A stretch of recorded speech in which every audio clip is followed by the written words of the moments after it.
Hello and welcome back to the Make Event Studio. So we have had a lot of questions off you, our clients, about virtual events.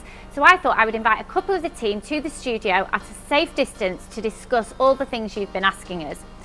We get that you're nervous, your boss or one of your internal team has asked you to put on a virtual event. Some of your team are saying to you, why don't we use Zoom or Teams that'll save on budget? But you're worried about all the technical aspects. If it goes wrong, it really is on your shoulders. These are the kind of questions we've been getting. We approach a virtual event just as we would a normal live event. Everything that needs to be considered in a live event to make it up to be really meaningful is something that we will consider for a virtual event as well. So we want to start with kind of what do you want to communicate, and then we'll walk through the whole delegate journey as we would planning a live event, just to make sure that through all the different touch points we're considering all the different ways to bring it to life.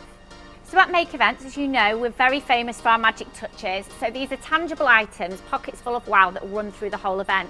These might be tiny things on a place setting or throughout the event that people pick up and take photos of, and often create the most engagement and enjoyment.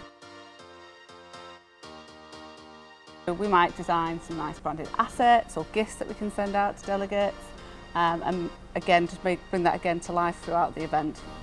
Yeah, so I think we've sent like boxes of delegate packs in the post to people, haven't we? Yeah. And there've been things that they open before an event, or we'll give them a time during the event when they might have to open something together. Yeah. So yeah, we can still keep that going with the virtual events. So obviously we're used to seeing people have their meetings and we're used to seeing the insides of their homes at the moment.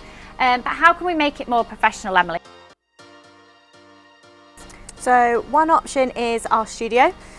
So this provides a great backdrop to your event. It's located close to the Make Events office, and it's a TV studio worthy with full audio, lighting, video and staging with a large curved LED backdrop.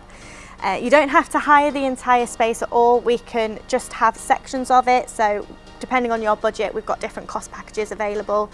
So you've got the circular stage, or you can have the whole thing. Or alternatively, if you wanted to showcase a new location or do it at your office, we can bring the studio to you and do something custom as well. Fantastic.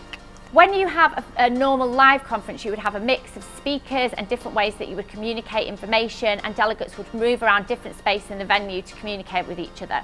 So how do we translate that live event into a virtual event? I'm just going to talk to Emily for a moment about that. So I think the main thing is don't ever compromise with your virtual event. Your messaging still needs to be the same, and you can still bring all those elements to life. You just need to find a different platform to do it. So you can still have your speakers, you can still have your panel discussions, you can still have your breakout rooms, you can have your pre-coffee before your conference, or encourage small groups to get together afterwards to have a virtual drink.